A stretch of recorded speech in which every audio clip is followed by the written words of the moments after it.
સાયલા અને ચોડા તાલુકાના કાઠી ક્ષત્રિય સમાજના તેજસ્વી તારલાઓનો સન્માન સમારંભ યોજાયો.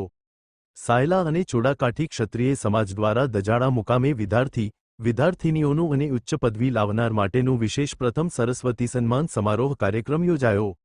જ્યારે કાઠી સમાજના મહાનુભાવો દ્વારા જેમાં સમાજના ડોક્ટરો, ડીવાયએસપી, પીઆઈ, આઈપીએસ અધિકારી, કલેક્ટર, મામલતદાર, શિક્ષકો કક્ષાના અધિકારી તેમજ ઉચ્ચ કક્ષાના સ્નાતક પદવી ધરાવનાર દ્વારા ભાઈઓ બહેનોને શિક્ષણ અને સમાજલક્ષી માટેનું ઉચ્ચ માર્ગદર્શન આપવામાં આવેલ હતું.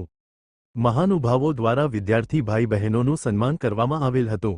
આ કાર્યક્રમમાં લોમેવધામ દજાડા મંદિરના મહંત પૂજી ભરત બાપુ, જોગેશ્વર મહાદેવના મહંત શૈલેન્દ્રગીરી બાપુ, લીંબડી ધારાસભ્ય કિરીટસિંહ રાણા તેમજ સાયલા તથા ચોડા કાઠી ક્ષત્રિય સમાજના આગેવાનો, હોદ્દેદારો, કાર્યકરો સહિત ભાઈ બહેનો, વિદ્યાર્થી મોટી સંખ્યામાં ઉપસ્થિત રહ્યા હતા.